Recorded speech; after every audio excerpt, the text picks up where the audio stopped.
The following Different Perspectives episode is a conversation with Ben Woosley and Sean Atkins, and will focus on climate activism, policies related to climate change, natural resources, water scarcity, grid reliability, electric cars, smart cities, and all the other things, and what the current Biden administration has and has not done as part of their commitment to cut total greenhouse gas emissions by at least 50% by 2030.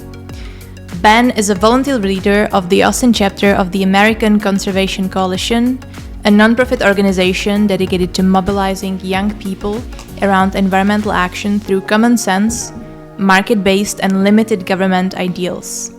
ACC believes economic and environmental success go hand in hand, and their mission is to build the conservative environmental movement. Sean is also a volunteer leader of the Austin chapter of Sunrise Movement, a nonprofit organization that also advocates political action on climate change. But unlike ACC, Sunrise is a progressive movement that has been working towards shifting the Overton window on climate policy towards this environmental program known as the Green New Deal, and to move completely away from fossil fuels. So there are groups of people that do not believe climate change is real. And I think those people are rare, but they still exist. And I hope that my audience is not those people. And then there are people who do believe climate change is real, but they believe that it's natural, right? That it's Earth's natural cycle and there's nothing to be done about it. Then there are people who believe climate change is real and that humans have significantly contributed to it, but they believe that immediate action is not necessary and that we're centuries away from seeing any impact of this human activity. And then there are people who believe that immediate action needs to be taken to avert this catastrophe, and those people are you two. So you two disagree on the action that needs to be taken to solve this problem that we call climate change. And I'd like to start by asking you what brought you to the general climate movement. Was it a personal experience? Was it a passion about this issue? And how did you know which organization to join? Why did you join ACC and Sunrise Movement? So Ben, do you want to get started? So first I'll say I don't believe that you need to believe in climate change in order to take action towards protecting the environment. Protecting the environment in the spirit of stewardship has been humanity's responsibility for all of history, that we enrich the land, we build upon the land, and we respect the land so that we can use it into the future for our children and whatnot. So I would call everyone to that perspective. I don't think we need to particularly dispute that point in order to make progress.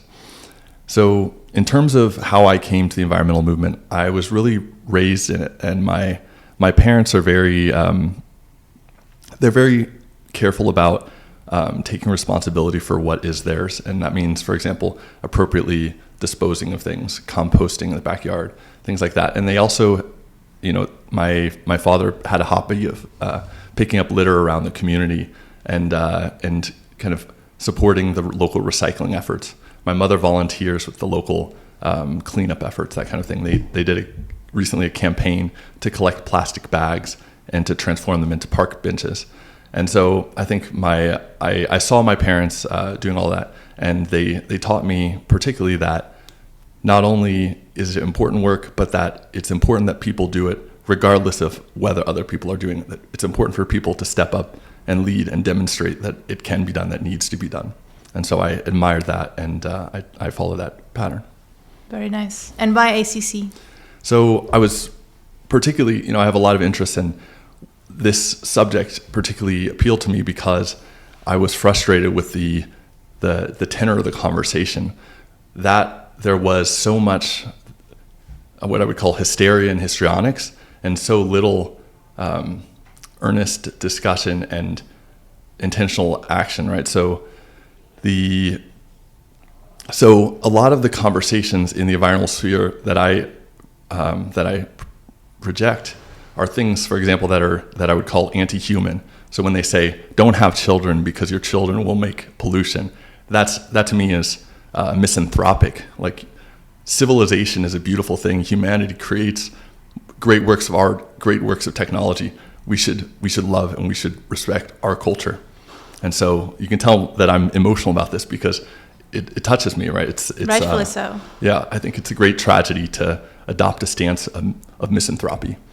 And apart from that, it's like I've seen also, if you look at history, there are many situations where the environmental movement has taken, in hindsight, the wrong direction.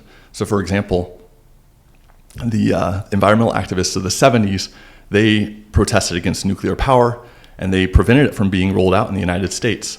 Whereas the same environmental activists failed to do that in France. And now France has 1/3 the carbon emissions of America per person. And so, that's one major factor in it. So if Texas had as many nuclear power plants as France does, we would have a vastly reduced carbon output. And so we should be thoughtful about our environmental activism and ensure that we're careful in taking the right steps and not creating counterproductive outcomes. Another example, I came up with another example, but I think that suffices. Okay, thank you. Sean? Yeah, so I've been involved in politics, or interested in politics in general from a very young age. And I credit that to my parents, who instilled very intense values of justice kind of in me. And a big part of that was, stewarding the earth and the planet, but also just your responsibility to other people. And I think that there's no other issue where you share more responsibility to your common man than in climate change. It's the impact magnifiers, the fancy IR term. Basically, that climate change impacts every other part of society. If you care about agriculture, you should care about climate change. If you care about gender equality and racism and colonialism, you should care about climate change because it impacts those just as much as it impacts anything else. Yeah, well, pick your poison. Which one? Gender equality, colonialism. Gender equality? Yeah, so gender equality on an international level, climate change is going to hit a lot of countries besides the US much harder than it's hitting the United States. And it's going to hit them particularly on food insecurity issues, which who's that's going to impact is women and children first, right? So the best example of this was the Arab Spring in 2011, 13. Basically, the Arab Spring was caused by many factors, but one of which was massive droughts that were overtaking the Middle East during this time period, which then, of course, the people who are most impacted by that are women and children who have lower social standings within these communities. Also, the first ones impacted most heavily by war, by the increase in terrorism and state-sponsored violence. So in the US, I would say that climate change and gender equality are less intrinsically linked, but on an international level, countries that deal with systemic misogyny and gender violence are the ones that are going to be most at risk of being impacted by climate change. So it's the people who rely on agriculture, as you said, that agriculture is just one example, right? But in countries that are generally more unstable economically or politically, also tend to be countries that are going to be heavily impacted by climate change. Countries in sub-Saharan Africa or Southeast Asia are good examples of this. And these are countries that are not really winning on the gender equality index at the moment. So when impacts begin to occur in those countries, the people with less social standing are the ones that bear the biggest downside to that. So that's, how it kind of interacts with everything. It interacts with all sorts of things. Conflicts politically in all over the world will be impacted by water scarcity, by food scarcity. Rising temperatures are going to lead to all sorts of climate migrants who are going to have to flee their country, come to the United States or wherever. So, to loop back to the original point, it is the issue that impacts every other issue in our world, right? And if you really want to make a big difference, then I think climate is where it's where you should be, There are other issues, of course, that matter a ton. But if you want to have, I think, the largest impact that you possibly can, it should be, you should focus your attentions on the climate. And, so from a very young age, my parents told me I have a responsibility to other people. And I think that shaped my interest in politics on a broader level. And then that sort of intellectual realization I had about the impacts of climate change are sort of what drew me to it. And I've been involved in progressive politics in some extent for the last 5 years or so.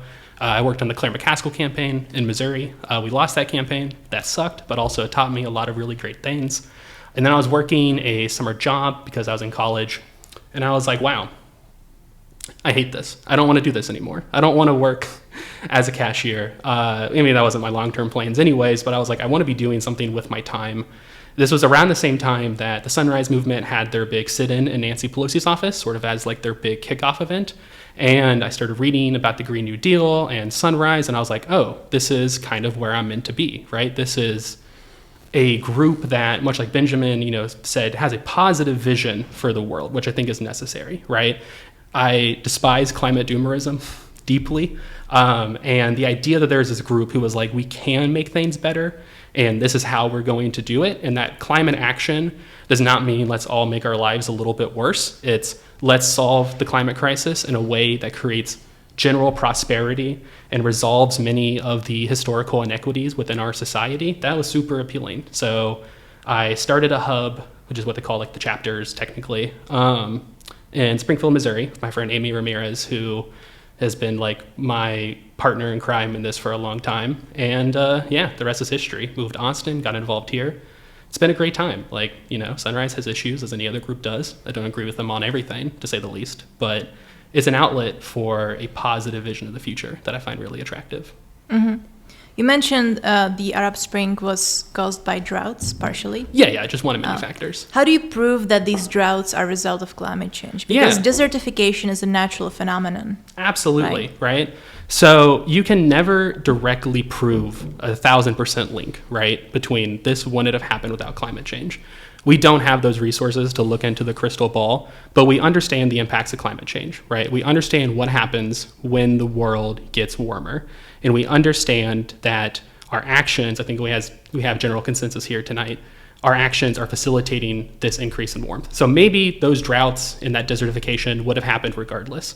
But if we can prove a causal link between an increase in desertification globally and the actions that we are using, or that we are taking now with our energy systems that contribute to climate change, then it's reasonable to assume that a direct increase in warming leads to a direct increase in droughts, state violence, all the other impacts that come from a change in a physical environment. Ben, how do you make a case to people who don't see climate change in their day-to-day lives? Well, they see the effects of pollution in their day-to-day life. They see smog in the air. They see litter on the ground. They read about the health impacts of smog, right? People get strokes and other such things from particle emissions. And those are all well justified. I mean, they're independent, yeah. Good point. Ben, Sean, you mentioned Green New Deal. Yeah. Do you think that Green New Deal will lead to increased prosperity for all Americans? Yeah. Given the significant resources that it requires to implement? Absolutely. So I guess like on the Green New Deal point real fast, right? To like expand or to, create some definitions. If you ask 10 people what the Green New Deal is, you get 11 different answers, right? So like we're using it generally as sort of a framework, right? Which is that a Green New Deal is sort of an economic mobilization that marshals a bunch of public and private resources towards like a national goal, in which this case would be, 100% clean electricity, transitioning to electric vehicles, sustainable agriculture, your whole list. Do I believe it'll lead to resource prosperity? Yes, here's why. So there's this concept called the Keynesian multiplier. John Maynard Keynes, the famous economist, British economist from the turn of the 20th century, basically had this idea that when you spend money and you make an actual investment in some sort of product or manufacturing facility or whatever, you bring in more economic benefits than what you have directly spent, right? So other companies follow you, and this increases the total amount of money that is being spent on this facility, or the sector, I guess would be a better way to think about it, as sector. And also because the people who then work in these manufacturing facilities spend money at barber shops. They spend money at grocery stores. They spend money on things they don't necessarily need but desire, right? Like trips or nicer furniture or like whatever, right? This generates a broader sense of like economic vitality for the entire country because people have genuine cash that they can spend for the first time in a long time. So then you ask yourself, why does the Green New Deal allow this to happen, right? So the United States for a long time has neglected any sort of real public investment in what we're going to call like durable goods, right? Which is physical things that like shape our economy and build our actual world. And businesses have also stopped investing in durable goods. And what this means is that we have started instead to invest in a bunch of hooey financial stuff that doesn't actually make sense, right? Like all of a sudden companies are no longer buying, new manufacturing space. They're like just trading derivative swaps on some sort of imaginary network somewhere. Do we get richer off of that? No. I mean, like a couple hundred people get richer off of that, but we don't as a people get richer off of that. But if you sort of put the train back on the tracks, which is what the Green New Deal does, and say, we're done investing in like housing swaps, we're done investing in mortgage-backed securities, we are going to build solar panel manufacturing facilities, right? Or we are going to have a stretch goal to get all cars in America electric by 2045, right? Who's going to build that? Manufacturers from all backgrounds across all parts of the countries are going to have to get together and build these products, right? And that is much more beneficial to those workers than being an Uber driver, than working at McDonald's. So you're upscaling millions of workers to work towards this national goal that is leaving them better off, that is attracting foreign investment into the country, that is, getting a lot more bang for your buck on investment than what we've been doing for the past 30 years, which is just allow America's durable goods to go to waste and trade stocks back and forth to the same couple thousand people indefinitely. My question is, where does the money come from? Partially it comes from taxpayers. Oh, partially it comes from paying taxpayers. For this, and then Absolutely. it comes from the Fed, who is printing money to make these investments, which leads to inflation and increased debt. Here's why it doesn't really lead to inflation. I'll talk about inflation first, right? Inflation is a relation between supply and demand. So under a Green New Deal-like framework, we would be increasing the demand for many products, but also, yes, precisely, increasing the supply of these products, right? And not only are we increasing the supply within America, but ideally, we would be selling these products to other countries and be having a lot of money come back into the United States. So we would be increasing the money supply while simultaneously increasing the amount of goods that average Americans are wanting to buy. And then that money continues to float around. And, a little bit of inflation is not that bad, quite frankly, right? We've decided. I think 2% is the ideal. Yeah, we've decided 2% is okay. Why not 3%? If you ask economists in earnest, like, why not 3%? They don't know why. It's somewhat of an imaginary number, right? You sort of just call it where you see it and where you feel like you have too much inflation. Like, obviously, 6% inflation is bad, but 3%, but also we become dramatically richer and say GDP grows at a much quicker rate.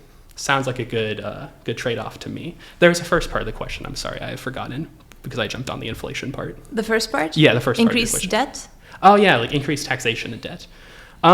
So, again, if we can grow the economy at a rate that is faster than the taxation rate that we would have to increase taxes to, which I actually don't think is very high, quite honestly, then most Americans would dramatically be coming ahead, right? So like this type of investment would really help the average worker. And I think the economic benefits they would see would be much higher than whatever slight increase in the marginal tax rate this would likely result in. I also think that there's just a ton of wasteful government spending we could repurpose. And I think that we also will be just driving private investment, right? Like, this isn't just the government spending all of its money, right? And this is something where I think Ben and I can probably agree the importance of private industry in this transition, right? They're the ones that are really going to be driving it. So when you have something like the Inflation Reduction Act, which I'm sure we'll talk about later, it's not just that, $400 billion got spent and that's it. Yeah. $400 billion got spent by the government. And I saw this report from Woods Mackenzie before I came over, that between now and 2035, there will be $1.2 trillion in private investment just in renewable energy between now and 2035. That is what happens when you create incentives for the private side of this process to invest in these products as well. So that doesn't increase taxes. That doesn't cause the Fed to do anything. There are so many American corporations with billions of dollars to spend that they spend mostly, again, on financial whatevers, that they can be instead investing in stuff that actually matters to the world. Ben, ACC opposes the Green New Deal. That's Can you right. elaborate why? So first, I want to emphasize I stand with the ACC. I don't speak for the ACC, so this is my personal I should say the same perspective. about Sunrise. This Right. is all just Sean Atkins here. Yeah. So my analysis of the Green New Deal is that it's kind of a just so story of what.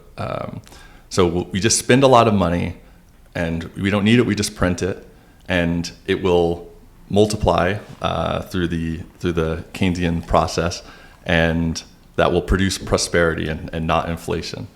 And people have been debating Keynes for as long as he's put forward his ideas. So, for example, I recommend the Keynes versus Hayek rap battle on YouTube. So Keynes said, you could dig ditches and make war to and have that benefit the economy, but that presents the problem of, it's a fundamental problem in economics, where the problem of the seen and the unseen. So you see the ditch being dug, you see the worker getting paid to dig the ditch, and you see what the worker spends their money on, but you don't see what would have been done with the money if it wasn't given to the worker digging the ditch, right? So when you spend that money on that project, which may or may not be effective, and projects, there's no minimum effectiveness of a project. Projects can be counterproductive. You can spend an unlimited amount of money on a project and not produce any result. Sorry,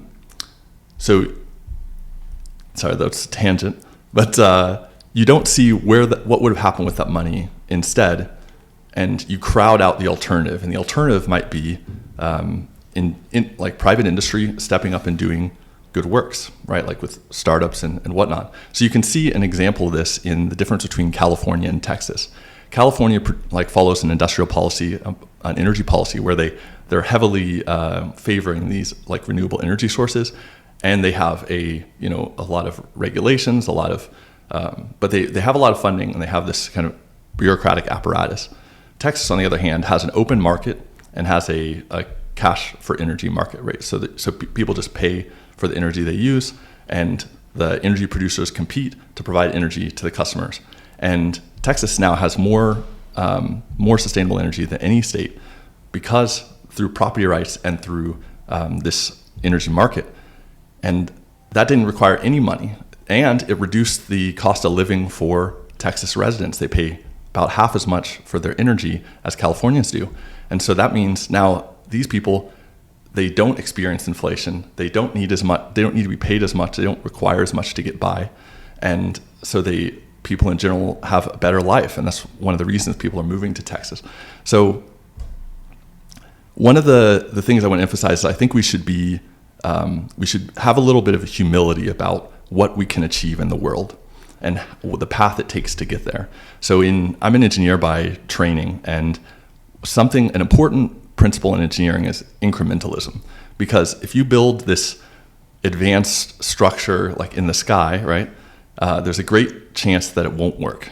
Whereas if you build it incrementally, first do something simple and then incrementally extend it, then you're very likely to start with something that works and then build to something that also works and is grand. And so I would encourage us to do this. That's the kind of action I support, is that we should pursue these projects incrementally. We should unblock the things which are currently blocked, and we can talk about many examples of those, and create a space and create the incentives for things to be implemented as they should be. And that might mean, for example, putting a price on carbon, or subsidizing clean sources of energy, et cetera. But generally being humble, approaching it iteratively, and not kind of overreaching in our efforts. That's a great point. I mean, Texas is heavily investing in oil and gas, but they're also investing in renewable. Yeah, right? they're like Through one of the free best markets. States in the country for renewables. Yes, and if you look at California has $30 billion deficit, if not even more, and they have all these regulations, cutting carbon emissions by 30% by 2025, whatnot, but it's not working. it doesn't seem to be leading to the results that they would like. Do you think that more regulation and more government intervention is good on that front? I think this is where I might split from some other lefties, is that I do think we have over-regulated a lot of the energy sector, particularly like clean energy sources. I would like to see really significant permitting reform on how we build clean energy sources to make it cheaper, to make it faster. I'm not for deregulating the oil and gas industry, but I am very much for allowing private industry to sort of find their own solutions to clean energy deployment. Because I don't believe in like top-down mandates on how to build stuff. I really do think that the solution to the problem is aligning interest together to facilitate this process, right? So it's making sure that the government and private industry are on the same page, that they're on the same team, right? That's really what we're working towards, not the government coming in and saying, you're gonna build this here and this is how you're gonna build it. It's, we wanna make sure that your economic interest leads you to developing this product, right? So that's really what, you know, the Biden administration has done, I think, very effectively, is just creating a ton of financial and political incentives for whoever to get into the clean energy game. And I do think we should make it easier once people are in that game to actually play it and actually to deploy. And I think that's really, I just want to reject this dichotomy that it's like, we're either going to embrace like Milton Friedman-esque libertarianism, or we are going to like establish this like top-down, you know, just monstrosity of government bureaucracy. There's a lot of ground in between these ideas, and I think that the answer lies in between them somewhere, and like synthesizing the best parts of this. And you know, I just kind of want to talk about like incrementalism for a sec, if it doesn't throw us off too much. Yeah. So there are moments in history where going big works really well. And, you know, the one I'll use, because it is in the name a little bit of the Green New Deal, is like the World War II mobilization. So the U.S. was dramatically underprepared to enter the war, right? We were against it for a long time. The Congress had opposed us building up a military industrial base because they did not want anything to do with the war, and they worried that preparation inevitably led to entering the war. So all of a sudden, Pearl Harbor happens. Boom, we're in the war. The Allies are not doing great. The United States has to build the world's largest military in a matter of months. I'm going to butcher the exact stat a little bit, but it took something like 3 months for us to build like a standard size naval vessel at the beginning of the war. By the end of the war, we were pumping out multiple a day. That is crazy. And that is something that can happen when industry and the private government and the public sector can get together and actually work towards a goal. And there's cooperation and large investment by all parties involved. We could have probably prepared for the war over a 20-year period. We didn't have that luxury provided to us. So instead, we had to pull out all of the tricks, and it worked, right? You can also look at an international example of the East Asian economies that rose in the post-war era. You know, Japan was decimated after the war. Korea was a deeply impoverished third world country, and they became large industrial societies, some of the largest economies in the world, in a matter of a couple decades, because they embarked on an industrial strategy that brought everyone together towards a national goal and didn't accept failure as an option, and said, we're going to do whatever it takes to get us over the finish line. And there was waste, undoubtedly. We wasted a ton of money in the war. There's a lot of money that went away to stupid causes that didn't really, you know, end up bearing any fruit. But I think that's okay. That's just the price of success. You got to spend money to make money, and sometimes you spend money on dumb stuff.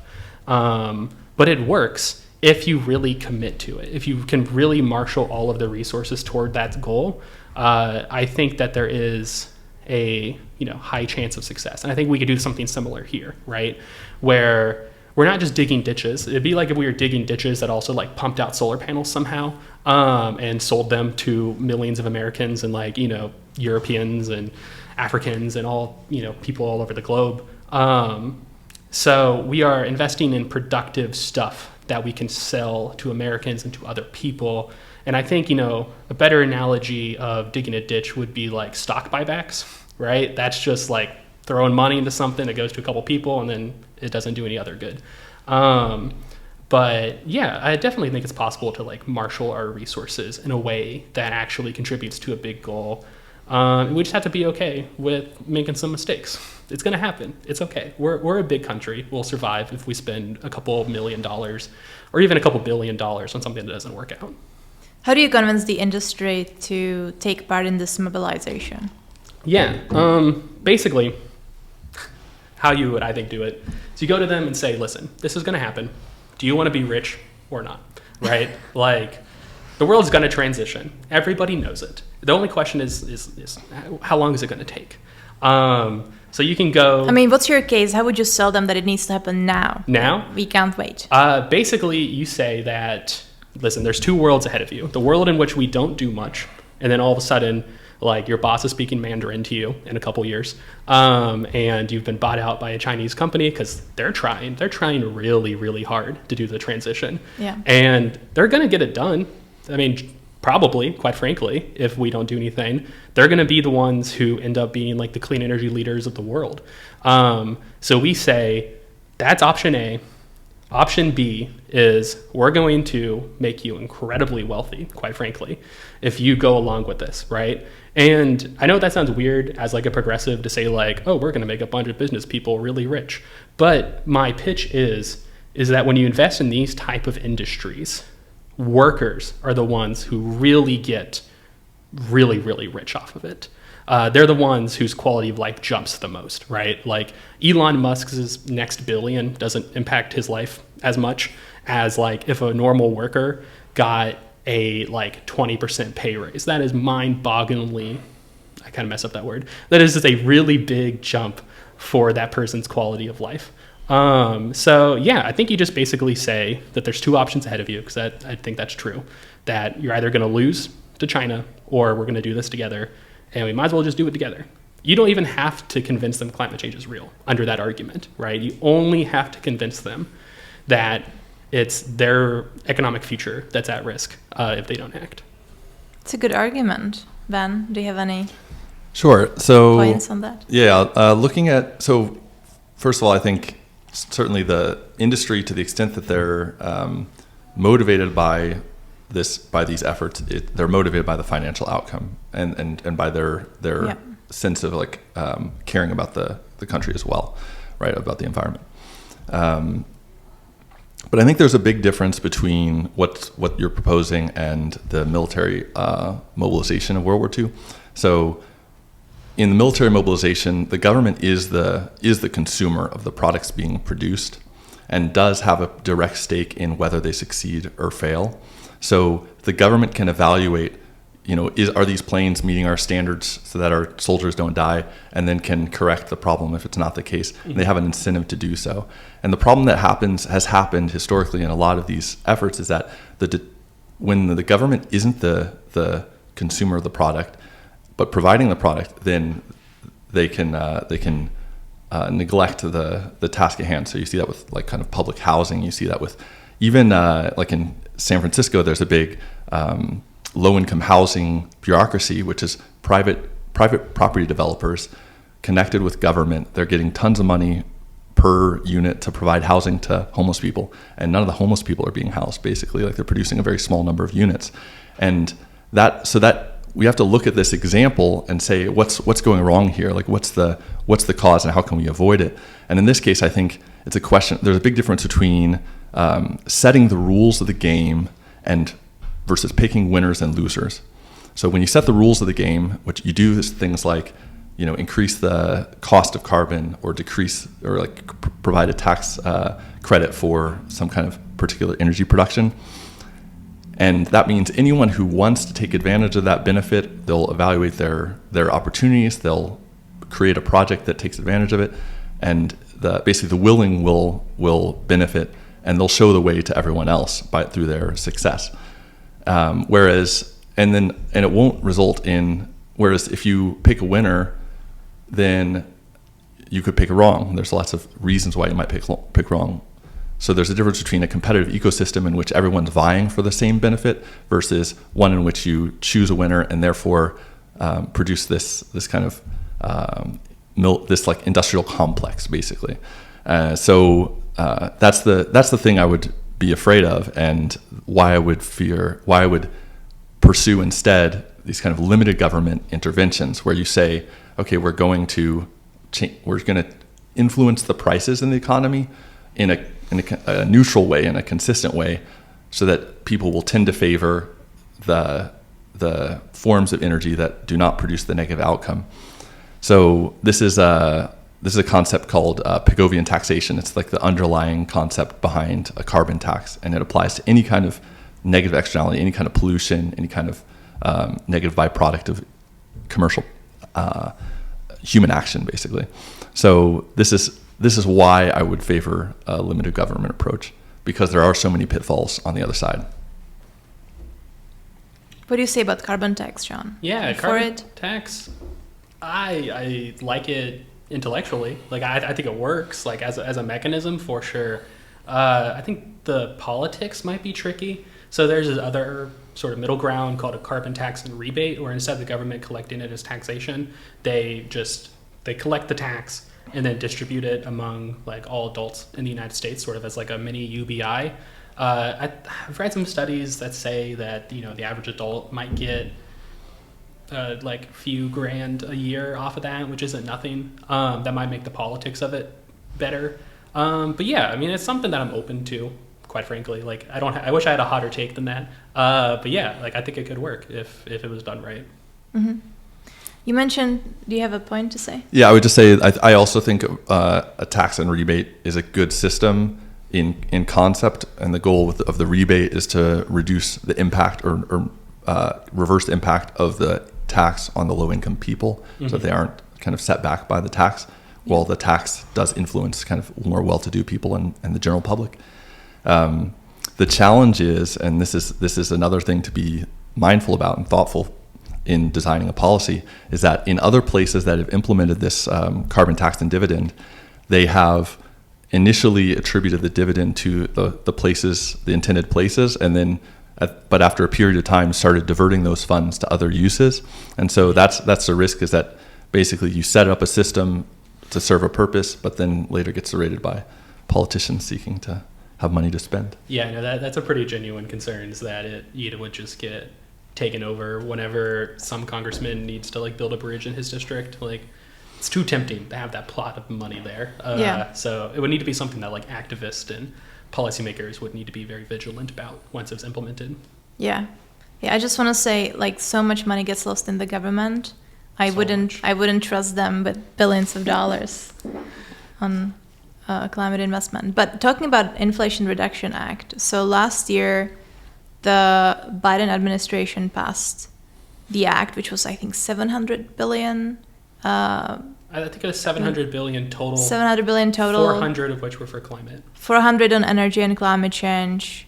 They said that it would reduce inflation. It seems like it had the opposite effect of increasing inflation. I mean, inflation did go down month over month, every month, I believe, since the passing of the IRA.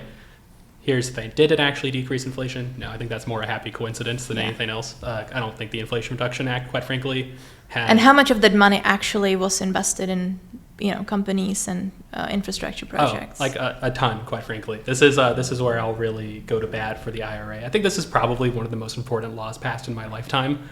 So it's $400 billion of estimated climate spending. It's actually a little more than that. So the DOE also has $300 billion, I believe, in loans that they can disperse. And for Washington accounting reasons, this is not included in that $400 billion because they're loans and not direct spending. And also most of the tax credits, I should say, in the IRA are what are called uncapped credits, which means like if you want to install solar panels on your single family home, you can apply for a tax credit for it. Now, the budget office does an estimate about how much they think that will end up paying. This is just dependent on how many people take the credit. And this is true for all the manufacturing credits and so on. And they estimated about $400 billion. It's looking like it's potentially up to double that because these tax credits are working so well. Everybody wants them. So the IRA might actually be more like $800 billion, possibly up to $1 trillion over a 10-year period. But that is a testament to its success. That would not have happened if that money was just sitting or not being very successful. because people want the credits so much that they are taking them and at a much higher pace than I think anybody realistically thought was going to happen. And yeah, I mean, that is going to flow directly into infrastructure and energy. And that's really only about, I'm trying to do the quick math, like 10 or 12 tax credits in the IRA, if I remember correctly. So it's not like we have a tax credit for dumb stuff, like you see the government things where they're like, we spent $2 billion studying like a bird in Alaska. It's like these tax credits are for manufacturing products or energy deployment or nuclear or hydrogen, et cetera. So yeah, I really think it's going to be a big boon for the American economy, and on the long run, probably decrease inflation. I don't think it has any impact on inflation in the short term, positive or negative. Where do you think lobbying plays a role in this? Because oftentimes governments allocate resources to not the most efficient projects that would otherwise have been chosen by the market. Yeah, so two responses to that. I think that the market is not always correct in how it distributes money. I think we've been drilled in the head with that for the last 50 years of American history. I don't think it's accurate. And I also don't think I don't think that most capitalists pre-1970s would even contend that. It's like this very uniquely neoliberal argument that arose sort of in the Reagan Revolution, that markets always know best. I think markets know best a lot of the time, not all the time. And I think that for the impact of lobbying, it certainly played a role, right? But we should also be honest about the fact that the clean energy lobby, not that successful comparative to other energy sources.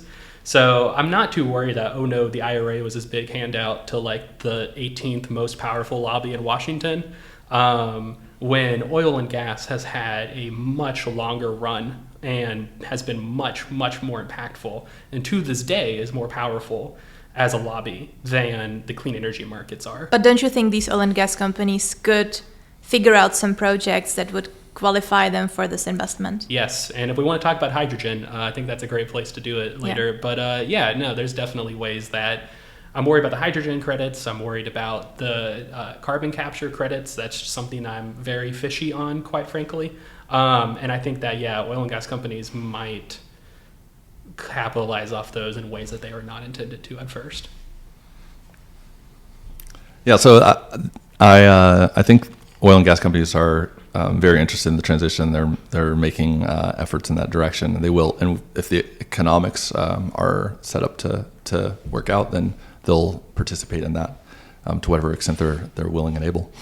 One thing I think is important to point out is I don't think the IRA is a reflection of the Green New Deal policy that you articulated, because it is in the form of these tax credits and other such spending, but it's not in the form of a mass mobilization towards putting people to work doing specific things. It's setting the rules of the game rather than implementing it. So I think I'll refer to a post by Matt Iglias, who he was basically saying that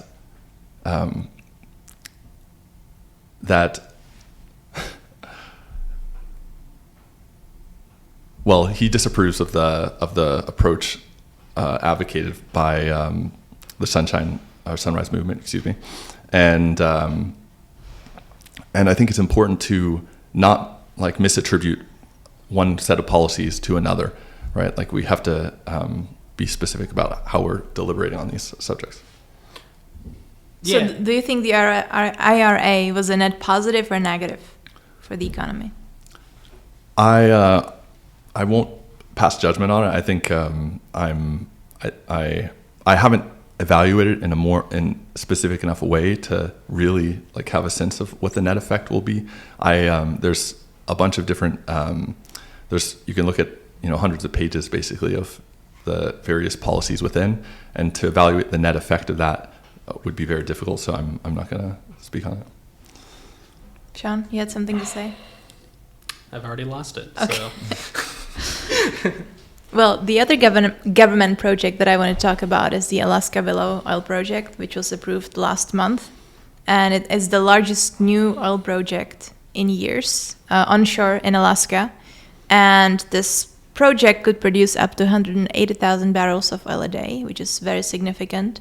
There were several lawsuits filed by environmental groups and Alaska Native organizations seeking to overturn this because it would affect the wildlife, the ecosystem, and because it doesn't align with Biden's 2030 agenda to cut greenhouse gas emissions by 50%.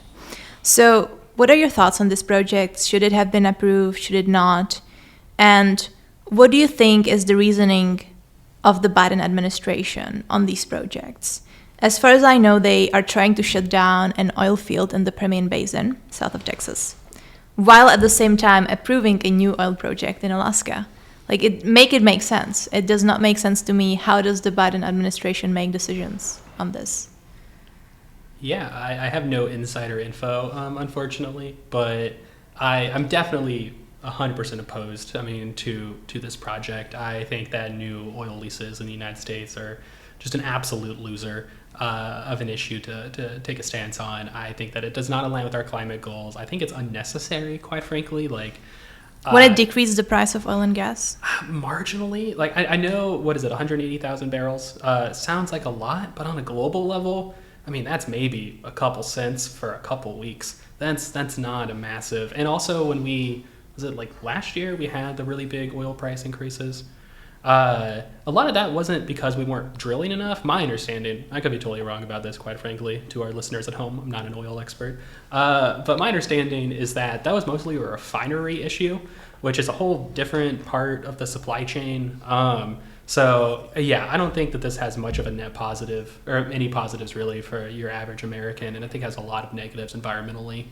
I think they did it probably for political reasons, quite frankly. I think that they felt the heat from the oil price issues last year, and even if it's not actually a solution to the problem, they can point to it for voters and be like, we did something about it, and we picked up a W, and probably pleases one Mr. Joe Manchin to some extent. So I think that's probably why it happened. I'm very disappointed that it did happen. It's probably one of my biggest gripes with the Biden administration. I think that was just a complete flub. Or perhaps you want to be energy independent, which we're not. Yeah, I think we're never going to be energy independent under an oil system, quite frankly, unless we got real cool with some real bad stuff really fast. We just started, selling off all of our land and got really okay with climate change. We should just accept that that's not a reality that's going to happen. And the best way to not be reliant on foreign oil dictators is to not be reliant on oil, quite frankly, right? And it's not like we don't have the tech to do that. We do, right? We can dramatically decrease our oil dependency. And I think that's really where our priority should be, not fighting last year's war and, stuck in this, 1970s, oil scare mindset that we haven't been able to shake for the last 50 years. I think another reason for this is that because of the war in Ukraine, Europe depends on America for gas right now. True. And so they had to ramp up production to satisfy the demand coming from Europe. I think there was a 60% year-over-year increase of Europe's reliance on American gas since the war. So that might be one of the reasons. That's fair. Yeah, so I would say the American Conservation Coalition supports an all-of-the-above energy policy. So basically, I think what we should pursue is energy abundance, where we have proliferation of energy sources, where energy is plentiful and therefore inexpensive, where we have plentiful clean energy, and we have a system that is as efficient as possible in distributing that energy. So for example, using pipelines instead of using trucks to ship around liquid fuel. So you don't have to go back to the 70s to think about an oil scare. You can think back to last winter, right? Like in Europe, they were worried about having enough natural gas to get through the winter without people freezing to death, right? That's not a small matter.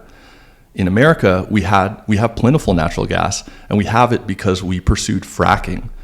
Fracking unlocked a lot of natural gas, which environmentalists at the time, if environmentalists had succeeded, some environmentalists, they would have prevented fracking, which would have prevented America from having being a net energy exporter and being secure in those energy supplies in this most recent incident, and not like we're not reliant on China and Russia in part because of that. And so I think we should continue, as long as these resources are being used and needed for our fundamental needs of transportation and et cetera, we should continue to explore them. And at the same time, we should work to move away from them. So generally I say, let's make it plentiful and available. And at the same time, if you want to reduce demand, you can reduce demand by increasing the cost or subsidizing the alternative. So you're for America trying to become energy independent? Sure. By scaling up oil and gas production. Or by building nuclear so that we don't use it for, so that we eliminate those uses. Nuclear is another one we will talk about. But before that, staying on the Biden administration, their goal is to cut greenhouse gas emissions by at least 50% by 2030. Do you think that's a reasonable goal? Will we achieve that? Do you think that's not reasonable? Do you think is it a rational goal even? So when they say cut greenhouse gas emissions by 50%, they're referring to 50% from 2005 levels, which is when U.S. emissions, when we hit sort of our peak, right? So like it doesn't mean 50% from 2020 levels, right? When Biden won the election, it means from 2005. So we've had years of, being able to make progress on this issue. I think it's totally reasonable. Do I think it's going to happen? That's a different story. We'll see. I don't have a crystal ball. I think it's within reach, but we probably need to do some other things to get us over the finish line. Permitting reform, like I mentioned earlier, would be a good one. And then there's, a litany of other things I could list off that would be nice if the Biden admin did, but I don't know if they're going to. I definitely think it's a doable goal, and I think it's something that we should strive for. We should strive for even more if possible, right? I think it's better to set a goal that is too high and undershoot than it is to talk yourself down and then undershoot that goal also. I've just learned to accept the government will probably undershoot whatever goal it sets. Very rarely. Oh, pretty much. Yes. Yeah, very rarely do we overshoot. It happens, not incredibly often, so I don't bank on it. So I would rather us set a high goal and then say that say we talk ourselves down and we say, all right, we're going to try for a 25% reduction because some guys in suits at, the CBO said that was more reasonable. And then, we are only at 20% and 9 years in, people will be like, well, we're 5% off. That's not that bad. But if we said, okay, no, it's going to be 50% and we're going to do everything we can, right? And then we're 5% off becomes we're at 45%, 20% more than if we had talked ourselves down. So just on an ideological and personal level, I think it's good to aim high and accept you might not hit that. It'd be great if you did. Not saying we should give up now, but it's better to set goals high than it is to set goals low. How do you even calculate greenhouse gas emissions? People way smarter than me do that. Who does the government rely on to calculate these? And what are that agency's interests in the first place? There are a lot of people in this game, so it's not like there's just one guy who sits behind a model. Well, yeah. Yeah, there are. But is there an agency? Is it industry? I think it's both. I think the EPA does some modeling, and I know there's really great groups at the National Renewable Energy Laboratories, which is part of the DOE system of national laboratories they have set up. That do a lot of modeling. There's great people out there who don't work for the government that do modeling. So it's not like there's just like Joe Biden can call up one guy and be like, can you make the number go up? Because there would be a dozen other organizations. And then he can say, yeah, we did it. Yeah. There's. Could I begin to explain how that works? No, not at all. No, I'm just going to be honest, outside of my wheelhouse. But, there's a lot of people involved in that process. Yeah. Ben, what are your thoughts on Biden's goals to cut emissions? Well, I guess you can put any kind of goal in the air, and what matters is how you pursue that goal and whether you achieve it. And so I would say it could be, it seems more of just a message to the public than it is a general effective action, right? So I look to the substance. I think politically it is easier to have these goals and never achieve them, because then there's always something to fight for. Imagine if we achieved it. What would we be fighting for? Hey, there's still how would politicians be raising money? There's come still up with something. There's still 50% more emissions to cut, Lucy. We got a long ways to go, right? There's cars on the road still, right? Like, there's always a new battle. You know, I'm not worried about dangling the keys too much. Yeah. Well, there's this joke that to politicians, a problem is worth more unsolved than solved. Probably true. That's a shame. We have to change the incentives. Another act is the US AI Chips Act. Yes. Which was signed again last summer into law, and is designed to boost US competitiveness on production of chips, which are key components of all our consumer electronic devices, our phones, our laptops, anything that has battery pretty much. And that investment is aimed to go into manufacturing of semiconductors and mining of rare earth materials that are needed for this production. So do you think that it's a good thing that we will be ramping up this mining of rare earth materials which contribute to emissions, or do you think that we should not do that? Do you think that national defense should come before climate change? Because the reason for this act is national defense. We have to be independent from Taiwan and the Chinese tensions there. Ben? Yeah, sure. I think we absolutely should do mining in the United States. I think one of the reasons we should do it is because we do it with more attention to the environmental impact than other places do. And so like in other places it might be done with slave labor, in other places it might be done without, with lots of water pollution. And so in addition to the benefits to our public, we get those environmental benefits, and we get the immediacy, the locality of the production, which reduces the transportation needs, which enables reduced environmental impacts as well. So I'm all for it. I was excited to see Tesla's announcement about lithium refinement in Texas. I think they announced that recently. And that they will be mining lithium? Not mining, but refining it locally. And I think we should make good use of our resources where we have them, and do whatever we can to protect the environment in the process.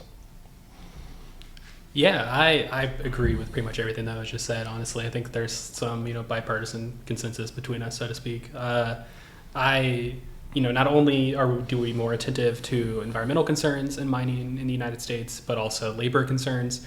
Mining in the DRC for lithium, where most of I think mining for lithium goes on, is just like it uses some absolutely abhorrent labor standards, right? Like full-on slavery, child labor, horrible stuff. And, onshoring it, it's not great for localized environments, but also we're getting better and better every year at making it less bad. And I think we should continue to invest super heavily in tech that makes mining cleaner and decreases the emissions associated with it. It leads to a cleaner mining process. It leads to a cheaper mining process. And there's the national security benefits you hinted at the beginning. China controls something like 85% of the lithium supply chain. That's more than just mining. That's like mining, refining, all the stuff. And I don't view it as like a trade-off between mining and climate change. Like I think the question was sort of set up as, lithium is used for batteries, which energy storage is going to be really key to decarbonizing the grid. We need massive utility scale batteries, which unfortunately use lithium. I think we should really explore batteries that don't use lithium and use more easily mineable, less environmentally destructive materials. There's all sorts of types that are on the market now, but they're not as cheap as lithium batteries are. I hope that changes. I think, the thing with mining, we need to be really intentional about where our mine's being placed, because unfortunately, historically speaking, the United States has not been kind to the communities where mining takes place. And those communities have often been indigenous communities, and they have had to bear the environmental brunt of that process for decades. And that status quo cannot continue, right? So if we're going to do mining, which I think we should, We need tough regulations about how the process goes down, and we need to be really smart and working with the communities in these areas when we build these mines. And the U.S. can't just bend over backwards to the mining corporation and say, national security out of our hands, you know? We have to be kind to those that live in the area. I mean, the other point is that the fact that the supply chain is global and the fact that mining happens in Africa, as terrible as it sounds, it is what allows us to afford iPhones at a price that's lower than $1,000. Everyone has an iPhone, regardless of your social status. You know, the poor working classes, the billionaires, everyone has the same device, and that's because of this global supply chain. So what I would be afraid of is, you know, moving it all to the US would dramatically increase the price. And I would be afraid that the lower classes would not have access to these electronic devices then. This is another reason to favor these kind of rules over outcomes, where basically these, you know, all the provisions, all the materials that are being produced are competing in the market to be used. And having a local production has certain advantages and certain disadvantages. And I think we should set up the rules such that we have a mix ultimately between the sources. Good point. So nuclear, another topic that I wanted to cover.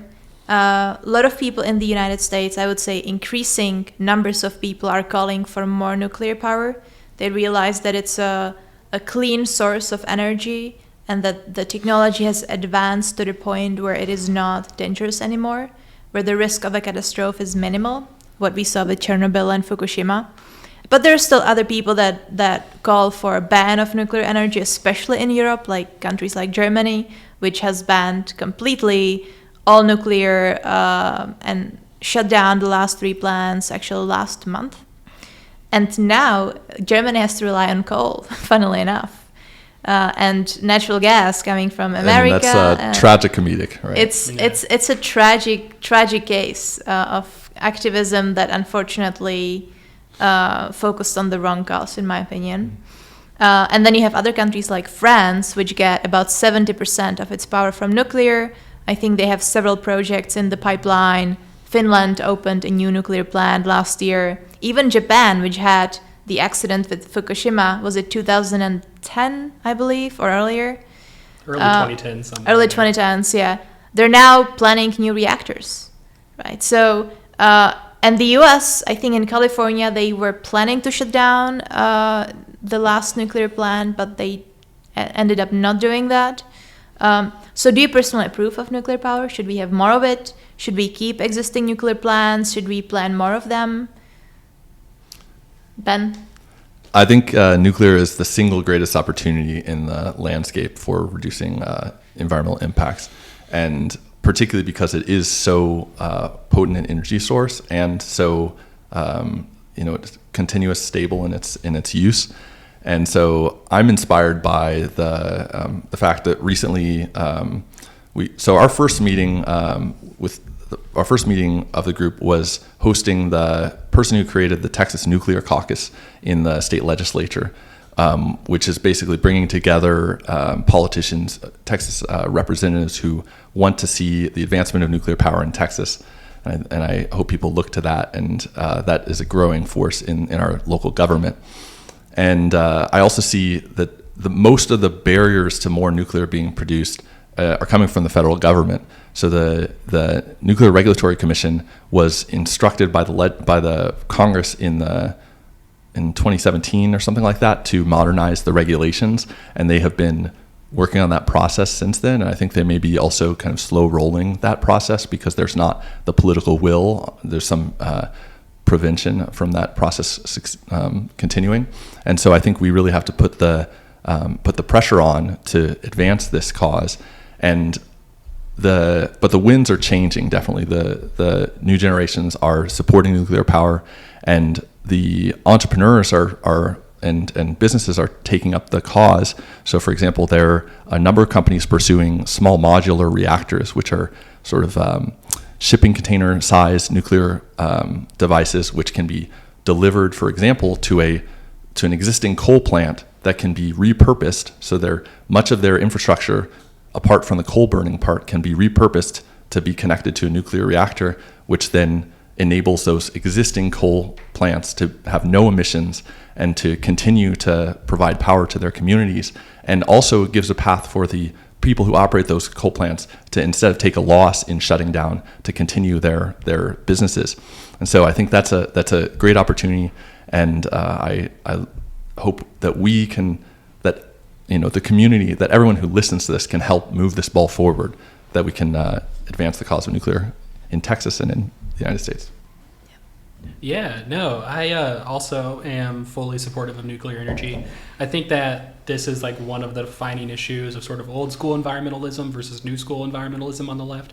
Old school environmentalists in America, as we talked about earlier, insanely against nuclear energy. I think often because of like concerns about its safety, but also it was the Cold War era. There was a lot of nuclear tension in other ways, and I think that rhetorically and sort of mentally spread over to nuclear energy. And like the anti-war movement. But yeah, no, I think nuclear energy is safe. It is a 24/7 form of energy. It's referred to as like base load energy because it produces a consistent amount all the time. Whereas wind and solar are intermittent sources. They come and go as the wind and sun does, which is less of a problem people make it out to be. But we can talk about that later if we desire. But nuclear is, I think it's very good.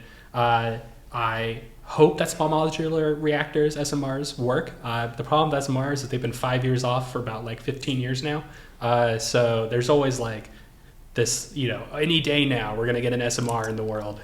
I think there's one or two now maybe. What's SMR? A small modular reactor that Ben was talking about earlier. Mm-hmm. I really hope though that it's for real this time. Like if we could get SMRs, that would be fantastic. And I think the government should be investing a lot more money in SMR research and in deployment once they are ready. And apparently I read this recent article that talked about how SMRs could easily be plugged into old coal plants because coal plants are already connected to the grid. So you would even be able to like bypass a lot of the interconnection process. You could just put this shipping container sized nuclear reactor in a coal plant, and it wouldn't produce maybe as many jobs as that coal plant did because it requires less maintenance, but it still requires maintenance and oversight. So it'd be a way to like directly employ a lot of people who might have lost their job in the transition, which is another thing I'm very passionate about in the Green New Deal, is that are we looking out for the people who worked in oil and gas and coal and fossil fuels at large. So yeah, I think nuclear is super promising. I think that, though, if we want to do nuclear, here's my little caveat, is that I think nuclear is probably only doable under a Green New Deal style mobilization. And here's why. Nuclear is insanely expensive to build. Part of that, Ben is absolutely right, is the NRC, the Nuclear Regulatory Committee, has shot the industry in the foot. And that has definitely raised prices quite a bit. But there are other issues, right? Now, I think it takes like 10 years to build a nuclear plant, and it costs over 30 billion, if not more. I mean, this is one of the reasons small modular reactors are being pursued, because they can be built like in a factory style in a centralized location and can be dispatched from there, and you can build a very rapid kind of industrial process in doing that. Yeah, so the thing about traditional nuclear, why I think a big mobilization would be necessary, is that every time you build a nuclear plant, you're like fighting the war for the first time, because you have to build it where it's going to be at. You can't like build it in Ohio and then ship it to Georgia. You got to go to Georgia. You got to get people to live there for like 10 years. Wow. You got to, I know, in Georgia. And you got to, no offense to Georgia, you got to like get these people to invest billions of dollars into the process. There's all these weird site specific problems. The hills are too big. There's not enough water, whatever. And so there's no economies of scale that like really kick in. But SMRs, like Ben said, are great because you can build them in a factory, and that leads to all these cost reductions and ship them out. But if you wanted to do traditional nuclear, because those can produce so much power compared to everything else, you had to do what France did in the 70s, where they basically said, we are going to work with industry sort of as like one-for-one partners and build them out, but they built them at 8 at a time. which sounds like that would be harder, but it actually made it easier because everyone was doing these different things and learning from each other, which is really what economies of scale comes down to. It's just industrial learning. So, and also it meant you could buy materials in bulk, you cut down costs on a lot of different things, but that only was able to work because the government sort of helped plan and coordinate between these different bodies. I like the word coordinate more because I think it's more real, I think it's more realistic about what it would actually be. And yeah, so if we wanted to build large scale nuclear, I think it would require the government being like, here's $80 billion and a guy you can call every time you have a problem, and that guy is going to help you get in touch with the guy building the plant in Ohio, and he's going to talk to the guy building the plant in Florida, and we're gonna do it together. It's go big or go home on traditional nuclear. SMRs could probably be done with a little less effort. So I definitely disagree that it could only happen under the Green New Deal, because you have the existence proof of every nuclear power plant that we've built thus far in America, which was built without that kind of program existing. I think in Texas we would be building nuclear right now if not for the federal restrictions.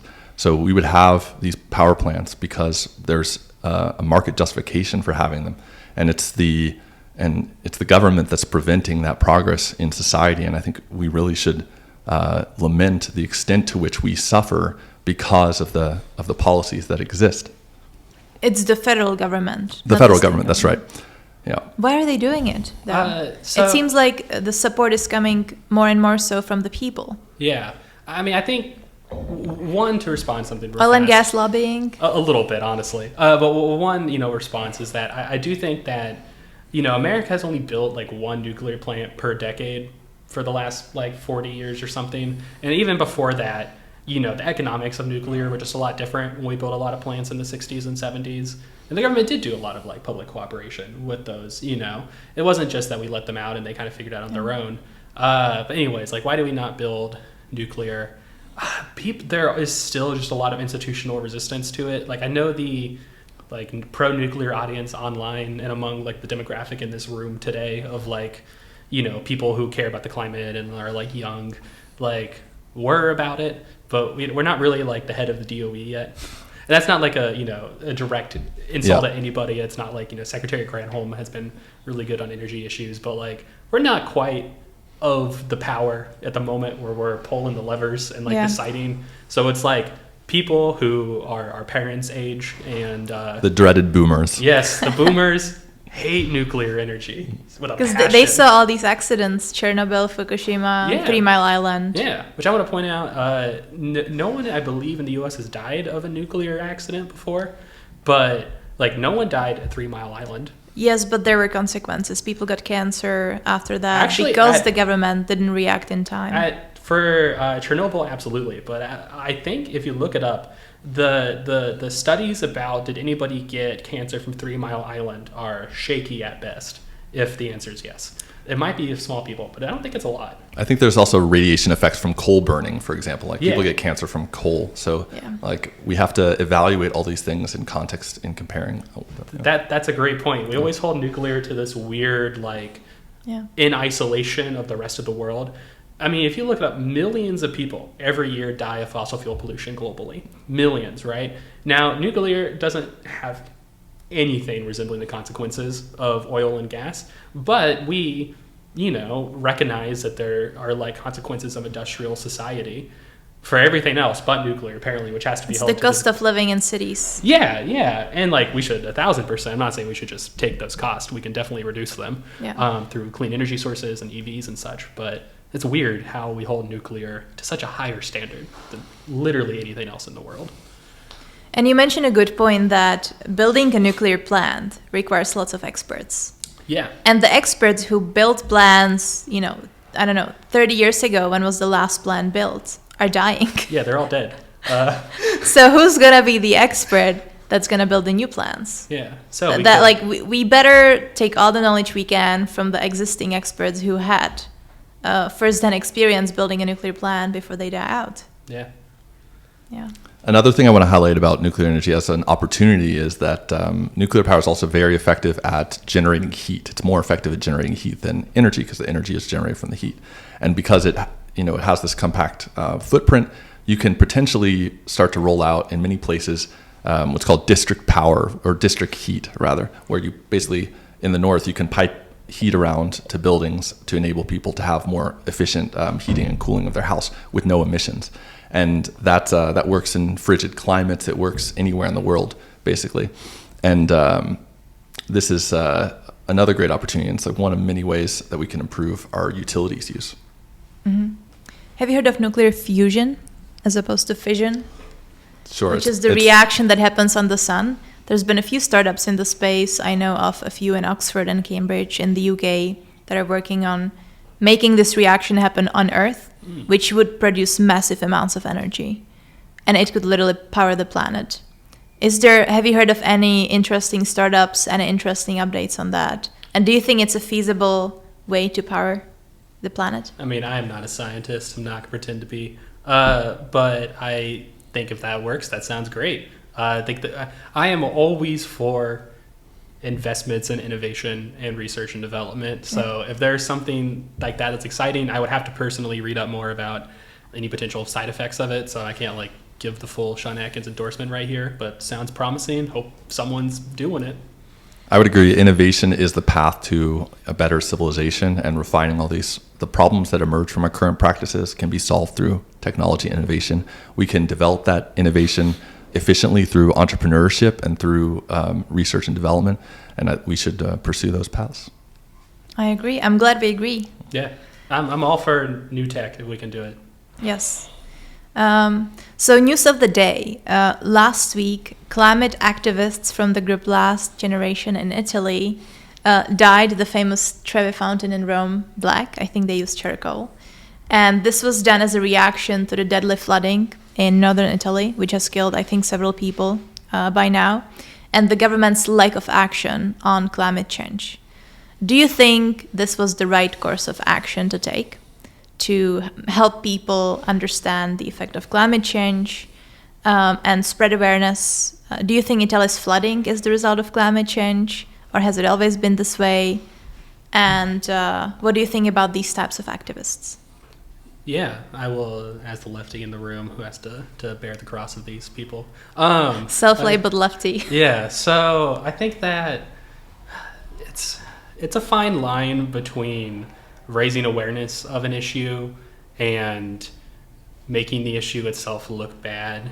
So like dyeing this fountain black, I actually think sounds relatively harmless, and I think is one that probably is more on like the good side, like raising, like it catches some headlines, it gets people thinking. It doesn't feel, I mean, I'm not Italian, so I can't say maybe this is like a super sacred thing that they felt was desecrated, in which case that feels like it would backfire and be wrong. This particular case seems fine. Not going to say it's like the most effective thing to do in the world, but I don't find it like offensively bad by any means. They got a lot of attention. Yeah, they got a lot of internationally. Attention. And, if they can capitalize. So the thing about attention is that attention is like step one of activism in my eyes. And I think, unfortunately, a lot of groups get stuck at step one. So they're like constantly looking for attention, but then they don't know what to do with attention once they have it, right? So like you call attention to a problem. And again, I can't speak about this group. I'm not Italian. I don't know them. But I hope that they then now have a course of action, right? Either they can raise money off of this and then go and use that money for like good organizing. I hope that's like the outcome, right? And what I like about, a lot of groups, like I think Sunrise has had trouble sometimes getting stuck at step one before, like I said. But when you do a large mobilization of people, that can be really good, right? That you can then use that and turn it into real organizing that's results driven, that, actually gets stuff done. So yeah, I mean, the famous, when they throw in like the soup at the paintings or whatever, like I think that's bad, right? Because if you have to like walk through 4 layers of justification in your head to like make it make sense. That's too much work. Most people are just going to be like, that looks dumb. I should not like those people. And I think that can sometimes make us look like angry, rich, entitled, spoiled children, and I don't think that's like, those people unfortunately take up so much oxygen in the room, but it's not really indicative of who goes to these meetings and like who's actually involved in the climate movement. So like I said, that was kind of long, but I think it's a thin line, and there's nothing bad about attention getting stunts as long as they are effective and they're not the beginning and end of your entire work, right? Like, if you're actually in the weeds doing the boring stuff, and it is boring most of the time, activism, then that's cool, that's great. I think a lot of those people get lots of negative attention. Yeah. Right? From media, even on the left. Oh, yeah. So do you think even negative attention is good PR? Or should they be trying to get more positive attention? Probably should be leaning towards the positive. And how do you get positive attention? Yeah, that's the hard part. Because that's boring. Yeah, it is boring. So, in 2019, there was a really massive climate, like a global climate strike, I think is what it was called. Or was protest. it led by Greta? I think it was a spinoff of that. Okay. I don't know if it was like that exact organization. There's a lot of, inbreeding that goes on among all these organizations. Everyone's slightly affiliated with somebody. Yeah. But that's great. It was like one of the largest demonstrations in American history. I don't think, unfortunately, COVID came and just sledgehammered activism for a year and a half. So it was hard to capitalize off of that. But stuff like that can get people riled up. You feel like you're a part of something bigger than yourself. There's a borderline spiritualness to being a part of a movement that I think we should all recognize is real and is often good, as long as you're using it for good rather than just for personal fulfillment. Big demonstrations can be good. That AOC walking into Pelosi's office with the Sunrise people, I hear about that story today, 5 years later. I hear about that as people being this is when I realized, excuse me for swearing, but holy shit, I can actually flip the power arrangement. What did she do? What was the... Oh yeah, so event? this was in Sunrise's, one of its big launches is that they, in 2018, took over Nancy Pelosi's office, right? So they went to Washington and did a sit-in at her office. Isn't that illegal? Yes. And... do you encourage illegal action? No. Mostly. And... yeah, and AOC went in there Sounds like too. peaceful protest to me. Yeah. As long as you're not hurting anybody or trying to disrupt the democratic process, whatever, just don't hurt people, please. But then AOC walked in also and gave them a big rallying speech. I think that was a good moment where people were oh, the power arrangements can be different, right? Nancy Pelosi is not an unattackable figure all of a sudden. And a lot of Dems got really mad, but then a couple months later they were we kind of have to placate these people a little bit. Let's listen to them, and then you get people in office. I'm a very pro-electoralism organizer. I think you have to get people in office to make a difference. Yeah. Not everyone on the left agrees with me. That's a constant debate. But I think that matters, and then those wins can kind of cascade from each other. And that's what positive attention does. If I can continue on that, I think there's a quote I love from a politician, I don't know who, and he said, when I feel the heat, I see the light. And this, I think, is the task that activists have in front of them to basically make the politicians feel like they're going to lose their office if they do not support you. Absolutely. And because ultimately the politicians that stay in power are the ones who continue to get the votes. And so building electoral will through organizing, through informing the public about who to support and who not to support is an important project, and that's what we also intend to do. Yeah, and there's more than just electoralism. Mutual aid is a very fascinating concept that I think is in its infancy in America currently still, but has potential to really be powerful. And there is just general people's mobilization too, right? So many people feel disenchanted from the political process and as if they cannot really partake in it.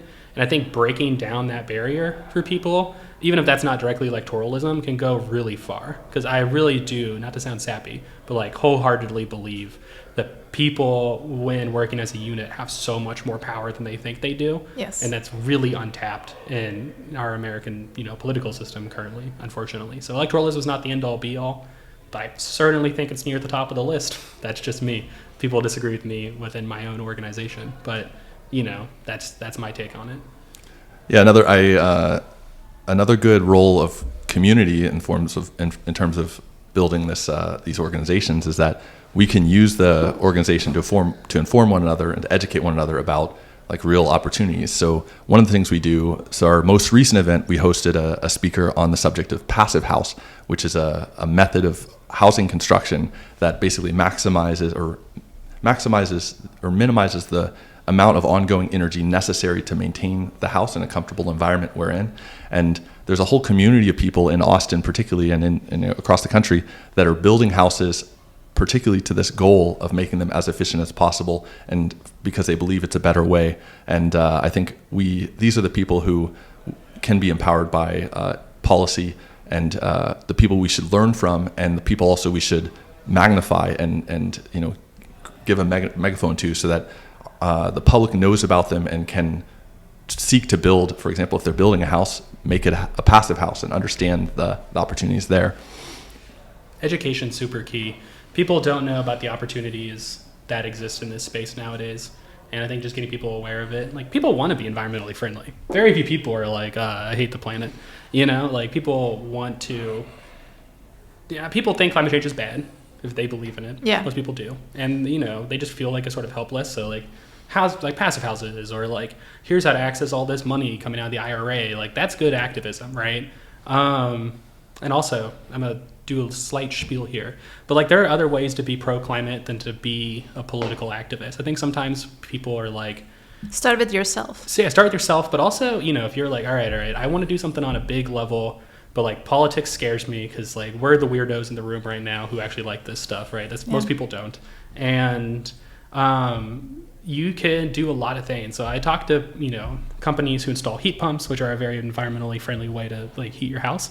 And they keep telling me, they're like, we don't have enough people to install heat pumps, right? Or solar companies, they don't have enough people to install solar. Housing construction as well. Yeah, housing construction is huge. Like, there's not enough people who work in these fields. So if you are someone who doesn't want to be involved in politics, but wants to make a difference, like, become an electrician, quite frankly, right? And then take jobs that are beneficial to the climate.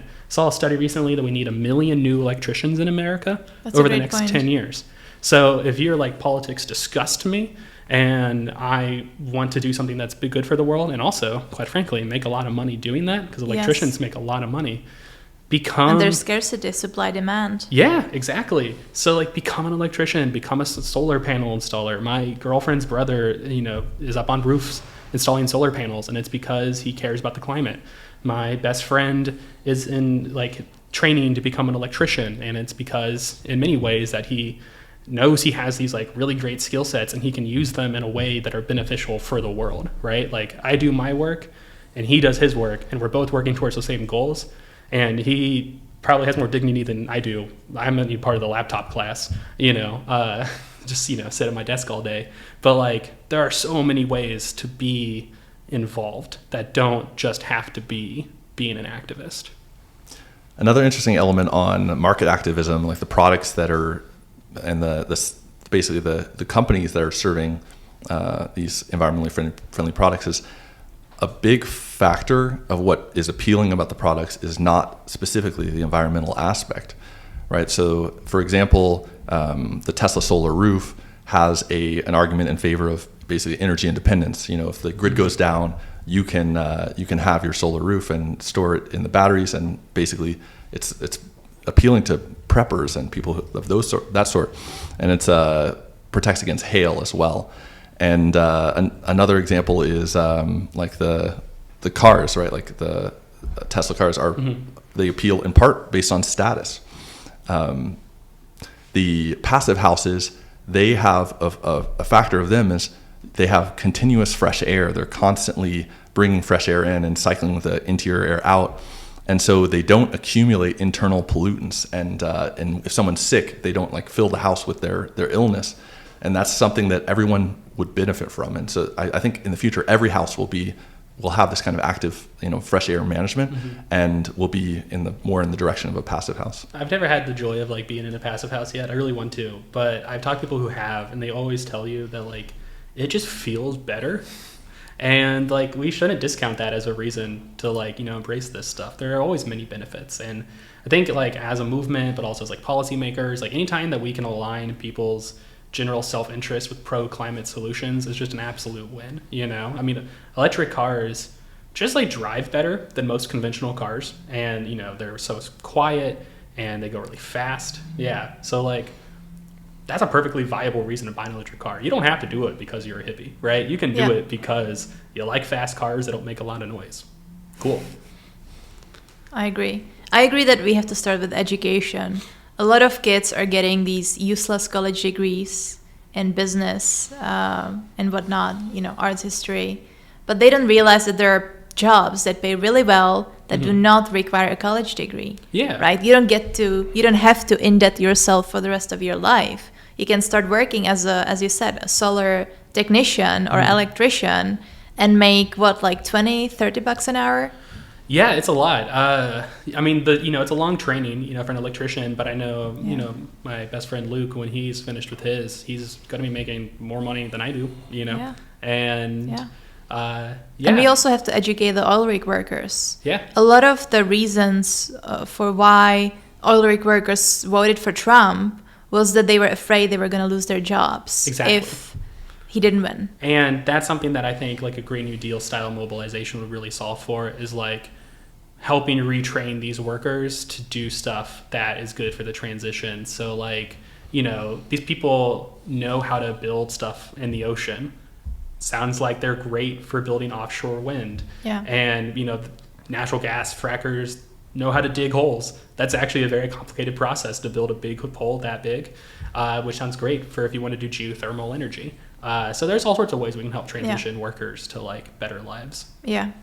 And actually on your point of collective action, I recently read about the problem of collective action and how it is so difficult to mobilize people to get something done, even if they want to do it.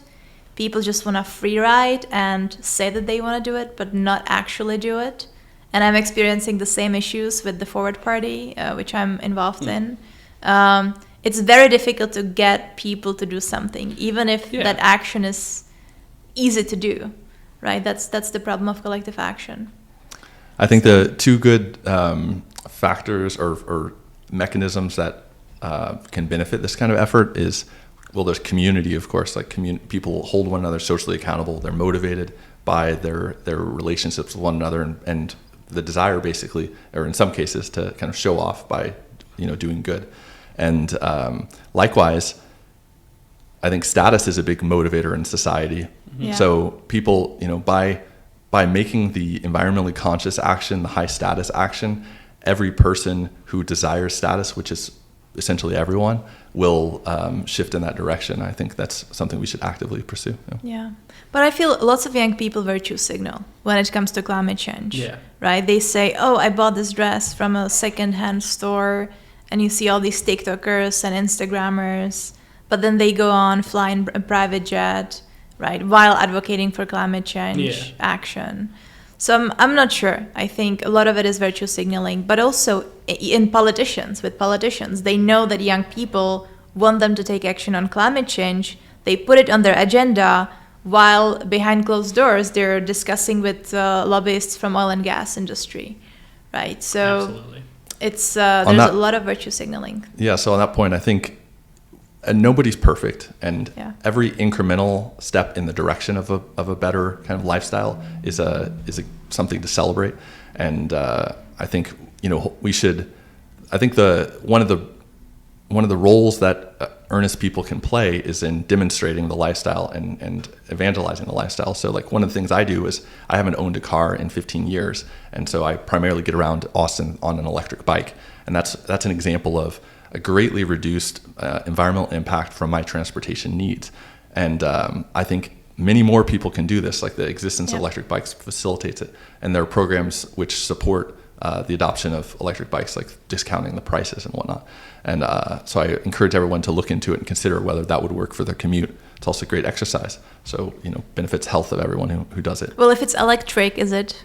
Yes, actually. I mean, according to the research that I understand, is that because electric bikes are faster and easier to ride, and you get kind of more payoff for the effort that you put into it, people tend to ride them farther and more often. And so the net effect is that they tend to get a similar amount of exercise as if they had a regular mechanical bike.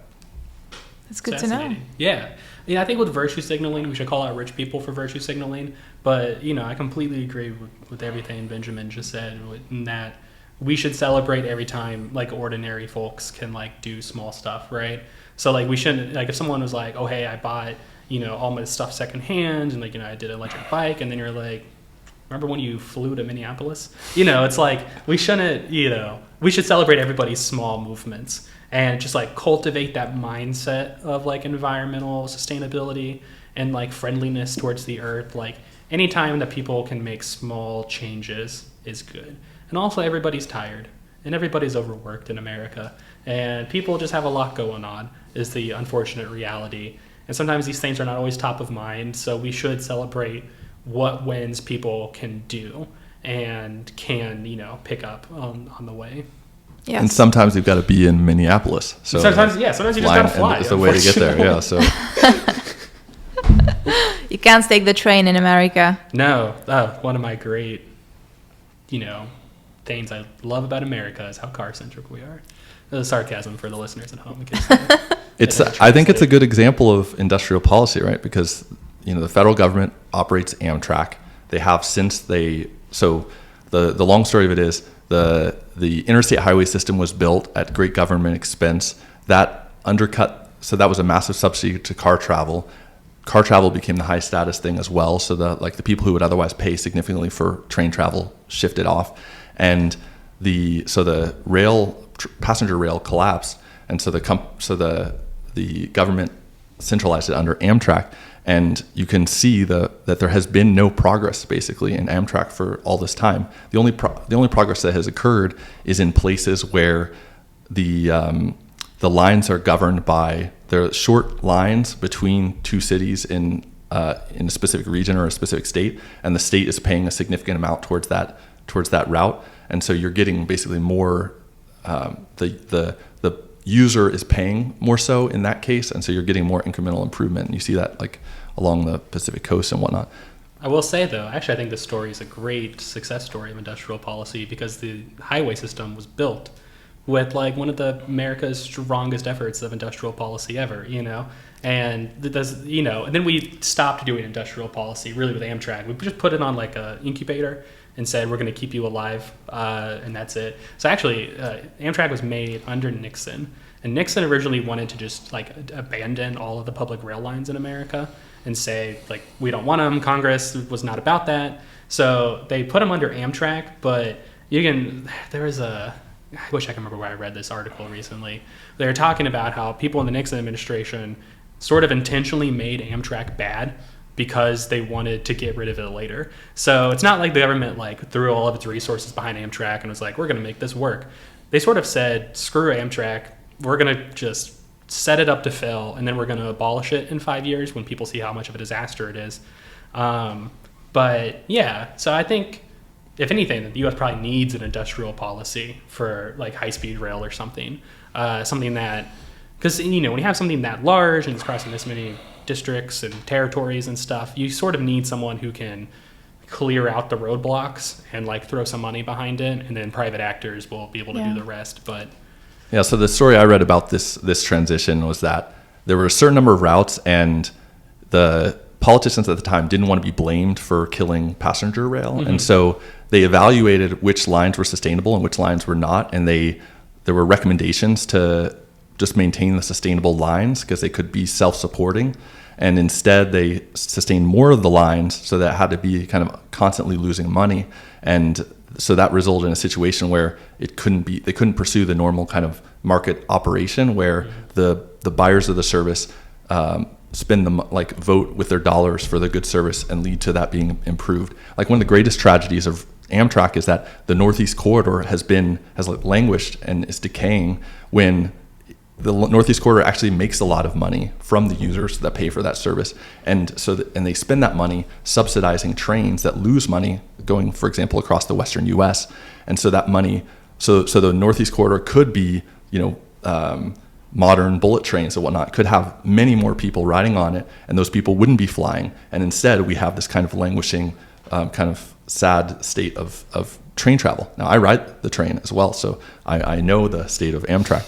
The thing that gives me hope for rail is the private mass transit. So and the example is Brightline in Florida is a private company that is operating a train between Miami and Orlando. They're building out to Orlando, and they're doing it at 120 miles per hour. They took over a project to connect LA to Las Vegas, and the thing about these companies is that they have a market incentive to do well. If they lose money, they suffer. If they make money by serving more people, by getting more riders, they succeed. And so their interests are aligned in serving the public, and those interests also are aligned towards advancing the service and making the trains faster, for example. And so I think I expect we'll see much more progress from these private efforts than we'll see from the government-managed efforts going into the future. As always, I think I would like to see greater cooperation, really, than like a state-owned rail system, probably. Because I agree. I think that ultimately would probably not be incredibly successful to like renationalize rail, like it's the 1800s or something. I do think, though, sometimes some lines that are good for the national economy or good for people are not going to be profitable, right? So like lines crossing sparsely populated states where, when it really makes sense to, have a line there economically, those people would still benefit from access to that. And that is sort of like where public action can come in and ensure those lines get built and, really elevate the economic status of people who are impacted by those lines in a positive way. Sure, the lines might not make money, but we have to ask ourselves, like, is that always the end all be all, right? Or are we a nation, not a GDP graph? Well, you could use subsidies rather than, so in a sense, this is an example of the government picking the winner rather than setting the rules. So the government operates Amtrak. It says basically, it's very difficult to compete with Amtrak because it's so subsidized. And so there's not really an opportunity for other companies to run those routes. Whereas if the government instead provided a subsidy on a per passenger mile basis and open it up to industry, the existing freight companies could operate passenger rail like they used to, and then you wouldn't have these problems with conflicts between freight traffic and passenger rail traffic because those interests would be aligned. So this is like pie in the sky. I think getting that kind of policy changed is not going to happen. Yeah, Instead, unfortunately, we're a minute away. Right. Instead, what's going to happen is technology is going to advance. Entrepreneurs are going to make these alternatives irrelevant. They're going to automate cars before they automate the New York subway, right? Like we're going to have like fully automated private transport before we have automated government transport, and that's tragic. Like we should do better. We should do like France is automating its subways. We can build. It's easier than ever, basically, to build an automated subway, and instead we just have this decay of our systems. And really, I think it's like something the U.S. government does so often, which is like they put their foot into an industry and then they refuse to fully commit to it. Because, I think I like the idea of, the subsidy per passenger and everything. I think that'd be like a good form of, what cooperation and mobilization look like, because it would still require a large mobilization of people to build such a rail, probably, workforce training. But, the government loves to just throw a couple billion at something and say, like, we did it. Lack of accountability. Yeah. They don't like to follow through on things too often. And, I don't think that's an innate part of government by any means. I think it is. I don't think so, actually. Like, I think there's so many success stories of the government seeing a big industrial project through that we know it's a choice. And it feels inevitable because, my God, America has decimated its public sector over the last 40 or 50 years. In my lifetime, besides Project Warp Speed, there is probably not like a major industrial policy success in the last 25 years. Hopefully the IRA changes that. It seems like it's going to, and I have confidence. We can redo this podcast in 10 years and see. But I think this might be the moment that it changes. But prior to IRA, you got Project Warp Speed, and dang, you got to go back to like the 70s or something to find a win before that. Yeah, so I think an explanation of this is that incentives matter, right? And the incentive of a government bureaucracy is the only context in which the incentive for a government bureaucracy is to succeed is one in which they have strong oversight. For example, like in the early days of NASA, you had JFK saying, like, this is my mandate that we get to the moon, right? Like, this is what the public knows me to be demanding. So I'm holding this as a high priority. Mm-hmm. And NASA was very successful in those early years. And then the attention passes, and then they become adrift, like in their morass of, like, they get funding, and then no one cares enough to work hard to do the difficult things to overcome the resistance to progress. And so instead it just becomes this money sink. Yeah. And whereas, and at this point, like, now we have kind of the happy ending, which is that private actors have created and advanced rocketry, which is, I could not have believed that 20 years ago. And so I think we're showing again that entrepreneurship and private companies are powerful and capable, and we need to be taking advantage of the benefits of that market action and putting that to full effect. And we can do that through our environmental policies as well. And I like how you said, the JFK example, because I think that is something that, regardless of whatever approach we're going to take to solving the climate crisis, you need that type of leadership, right? And I think that's especially true in like a Green New Deal framework. You have to have a president who's energetic, who is willing to take on industry and also willing to work with them at the same time, who's willing to take on bad faith actors when they, stop a transmission line from being built by like weaponizing a bunch of lawsuits. Like, that president has to go in and say, no, like, we are getting this done, and I am going to use like my bully pulpit to get it done, like get it over, the finish line. And there's these stories, to call back to the World War II mobilization of, so-and-so company wasn't getting their job done, and they would get a very angry phone call from Franklin Roosevelt or Jesse James, who was the head of this organization called the Reconstruction Finance Corporation, where they would straight up just be like, what the hell, man? Like, what do I have to give you? And if it's like to get this done, and if you're not going to get it done, like, we're going to go down the street to your competitor and they're going to get that contract, right? And I mean, like, famously, Henry Ford did not want to participate in the mobilization because he had some like Nazi leanings. He sort of was sympathetic to the German cause. And basically, like, I mean, his ancestry was German, wasn't it? I think so. Yeah. At the very least, he was like an ideological Nazi and a very bad man. Yeah. But, the federal government basically broke down the door and was like, listen, we're doing this, and we're either going to drag you with us, or like your competitor down the street is going to get fabulously rich from government contracts. So that's your choice, man. Like, be a Nazi and be poor, or like not be a Nazi and make a lot of money. And obviously, like, it's a different situation now, but like that type of leadership is necessary to wake up industry and to wake up government bureaucracy, which often does just become this mess of, passive, just slugging along. You need someone who is holding these people accountable, and like, you're out the door if you're not doing your job. And that's kind of fraught, right? Because it doesn't sound like Biden's that guy, right? Yeah, no, this is something I wish Biden was more energetic on, like, quite frankly. Like, I wish that he has been better than I thought he was going to be on this a little bit. Like, he's had his moments. But yeah, no, I think you can imagine someone a bit younger, someone a bit more progressive, who can come along and like will not be afraid. Like, I always kind of wish I could swap the Obama and Biden presidencies a little bit, because I think Obama was constrained by the political situation of his time, but he was a deeply charismatic figure, and Biden is boring. This is maybe his best Give asset him speed also. and he's going to have more energy. Yeah, every once in a while they give Biden something, and he comes out ready to roll. But yeah, not often enough. Yeah. What do I want to say? Oh, smart cities. Yes. We talked about full self-driving, electric cars.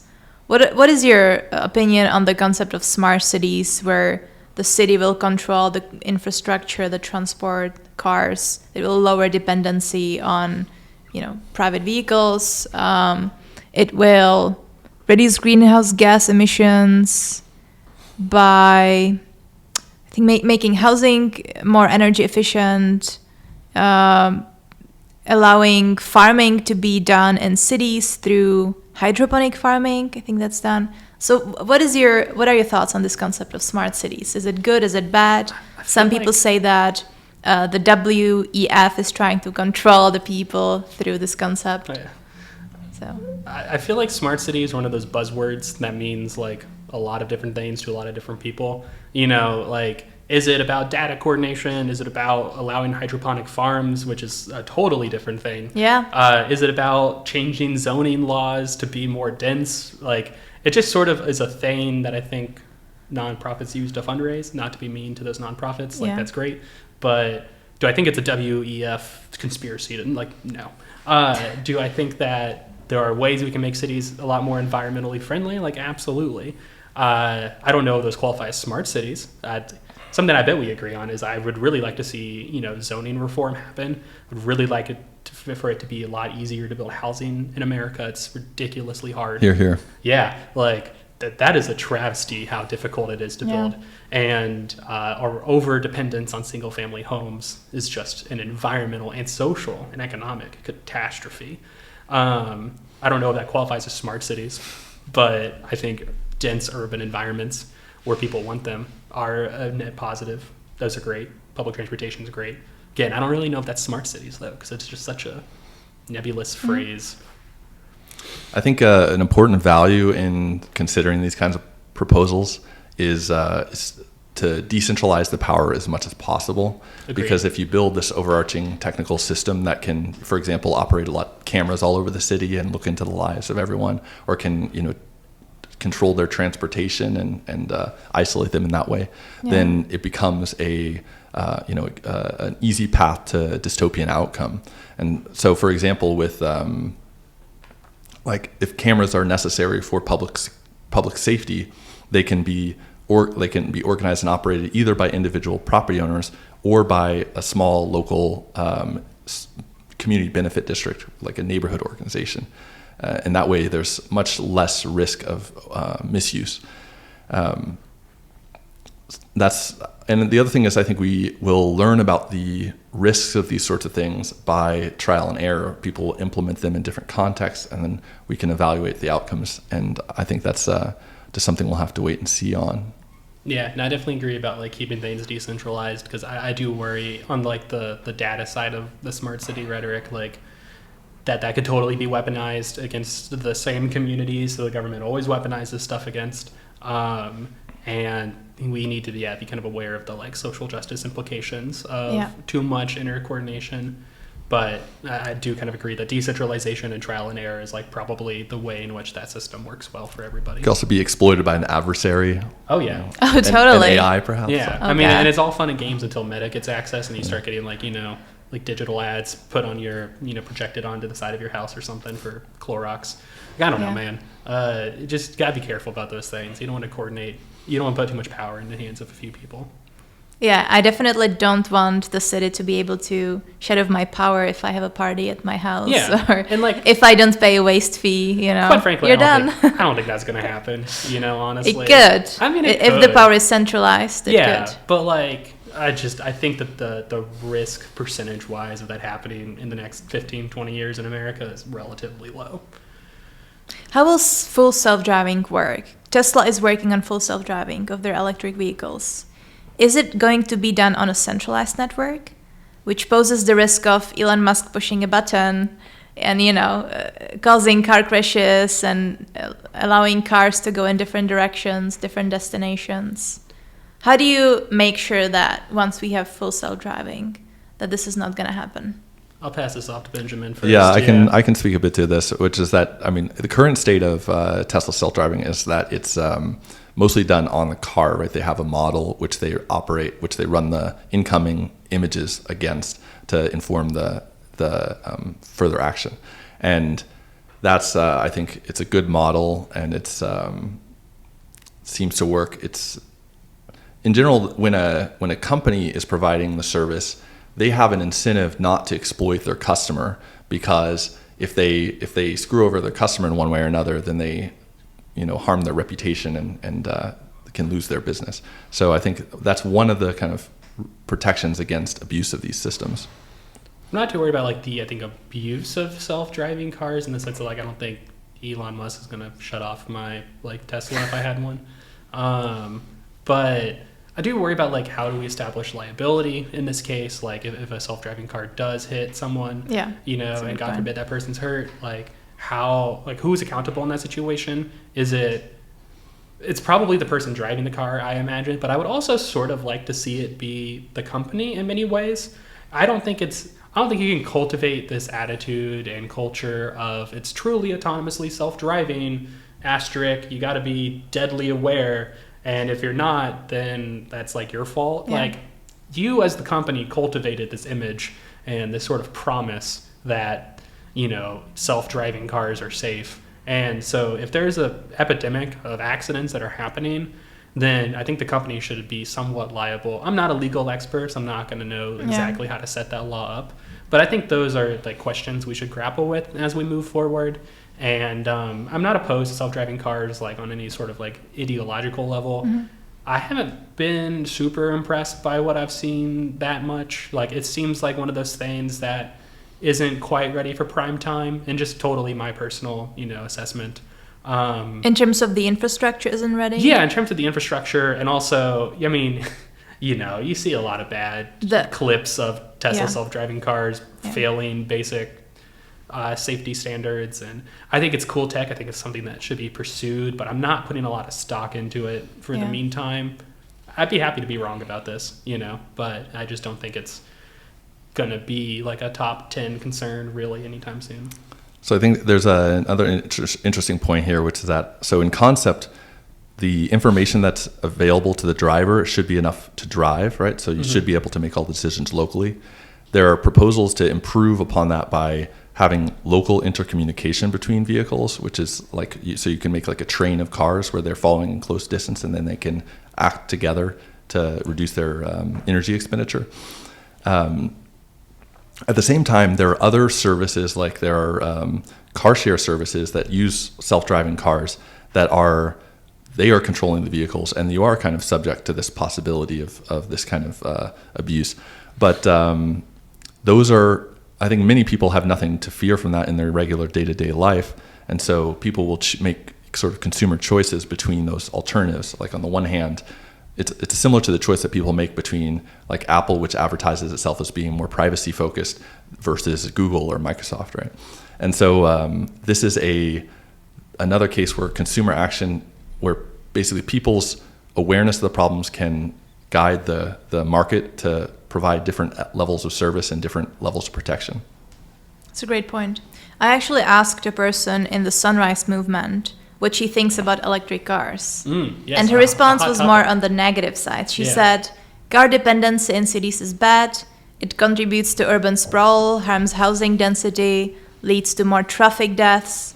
Also, the infrastructure that's required creates physical and mental barriers to connectivity within cities. And electric cars are also bad for the environment, given the impact of the lithium battery and that most electricity that's used to charge them comes from coal and gas, dirty sources, right? Yeah. So there's pros and cons to both. Yeah, for EVs, it's a tough one. So here's I agree with everything whoever said that said, in the sense that in a city like Austin, I would love if we could design it to be as car-free as possible, right? And I would love if we can make it as dense as possible. I'm deeply passionate about that. Yeah. And the reality, though, is that not everybody lives in Austin, right? Not everybody lives in a major city. Not everybody lives in a place that type of lifestyle would be possible. As much as I would love for it to be, you know, I grew up in a suburb of Kansas City that is very, very spread out suburban sprawl style, right? So like we as climate policymakers have two choices, right? Which is, if we're trying to decrease emissions fast enough to avoid catastrophic climate change, we can either A, get electric cars, or B, redo every single American city and suburb all at once, rebuild them from scratch to be more. One of those is easier than the other, and that's probably to go for electric cars, right? Now, it'd be great in cities we could basically never get away with car. If I could sell my car tomorrow and never use it, I'd be so happy. But if I was to ever live somewhere like not like Austin, it would just ruin my life, right? I had friends who didn't have cars in suburbs, and like it literally ruins your life, right? If you can't like walk to your work, then in like a grocery store, which most people can't, you are so out of luck. So that future that member was describing is great for a lot of the country, unattainable for most of it. So we just have to admit that we don't live in the ideal world, and that cars are going to be around, and we should minimize car-based infrastructure whenever possible. But EVs they're just going to be a reality. And on the whole, like EVs, lithiums, and environmental impacts, there you can do the carbon life cycle assessments, which is like how much carbon is emitted from mining to when you retire the vehicle. And it's not even close for EVs versus internal combustion engine vehicles. Not even close. EVs are better. Even if the grid is operating on 80% coal, which most places aren't, EVs are better. Even considering all the supply chain, the mining the whole of the lithium. supply chain. Because EVs also use a lot less parts than internal combustion engine vehicles do. So sure, you have to build a big battery, but you're not building a ton of other stuff. And the fact that you're not using fossil fuels to power your car is a massive boon to the environmental sustainability of an electric vehicle. So I'm very pro EV. It's not the coolest take to have. Like it sounds cooler to be against them, I think, if you're a lefty. But like just realistically, it's what we got to do. Good point. Yeah, I mean, I think there's a danger in setting up a situation where to be cool you have to take unrealistic takes. Like that's something I would beware. Yeah. And this is a case where consumer choice, like it would be dystopian to say, hey, you can't have that car. You've got to get on the bike and ride, right? Like that's it's absurd, but it's also kind of. I think it would be good for America given the rate of obesity. Yeah. Well, but okay, and I think one of the best opportunities for moving us away from automobiles is to remove the existing subsidies that favor them. So a major example of that is parking minimums. Yes, so like absolutely. in building codes across the country, you have requirements that a certain amount of parking be built in it when a new building is built. And in Austin, I think recently the city council voted to remove those, at least maybe downtown. I'm not sure if it's generally the case. I think it's the whole city. The whole city? Yeah. Okay, great. And that's a great example of where the government before was saying, no, you can't have an apartment that offers housing but not parking. You have to have the offer of parking, and that increases the cost of housing, decreases the density of housing, and leads to this kind of,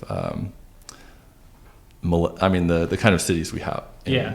More like sprawling cities, basically. Yeah, no, that parking minimums change was a great type of just like solid urbanist policy that got, put in place recently. And we should totally implement those reforms like all over the country. That's a great point. I'm glad we are ending on a rough consensus here. Yeah. But in a minute or so, tell people why they should join your movement and how can they find you online. Yeah, I'll go first. You should totally join Sunrise. And even if not Sunrise, you should join an environmental organization with a positive vision of the world that promises a better future for people. I think that someone should join this. We'll stick with Sunrise as an organization in Austin because it is a great group of people who are wickedly smart and really, really care about what they're doing. The people like in this hub aren't just here because they want to get, some sort of spiritual fulfillment or they want a virtue signal. They really care about actually making a difference. We have a great community of people, and like most organizations I've worked with across the country in some capacity or another, the people are just good people. Like to take time out of your day to fight for a better future requires you to have a certain degree of empathy most of the time and intelligence, and they make for good people to be around. And, everybody wants to make the world better, I think, at heart. Very few people are truly anti-world nihilist. And I think, like I said at the beginning of the pod, climate is the impact magnifier for every other thing in our life. So join a group that has a positive vision for the world, that addresses climate change, and makes you want to be a better person. Thank you. Yeah, I would agree with that. In addition, I would say it's very important to be thoughtful about the activism that you pursue, and particularly to pursue changes that are actually going to make the world better, and beware paths that have these pitfalls that I mentioned. I think there are a lot of examples of opportunities, and they go beyond the things we discussed today. I could talk about mass timber, for example. I could talk about the YIMBY stuff we mentioned, and so our goal at ACC is to have a good time, learn a lot, and make an actual effect on the world through our local activism, through our national activism, through our local action. Yeah.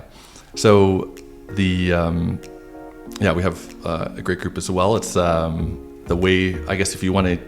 I don't have a website currently. There's Twitter. We're at ACC, I believe, ACC Austin, Texas, ACC_Austin_ Texas. And I suppose we can put the links on the video that's ultimately We will. published. It's Okay, cool. ACC_national. That's the national one. There's a local one as well that Okay. I started recently. And the website is acc.echo. Yeah, that's right. And to email me, you can email austin@acc.eco. I forgot to give contact. You should find us on Sunrise ATX on both Instagram and Twitter would be the easiest way. And then reach out to us and we'll add you to our Slack. And the website is sunrisemovement.org. Yeah, that's national. Yeah. That's where you can sign up. Yeah, you can find contact info in there as well for the Okay. local hubs. Awesome. Well, thank you both. It was a great, insightful discussion. Yeah, thanks for having us. And let's fight climate change together. All right.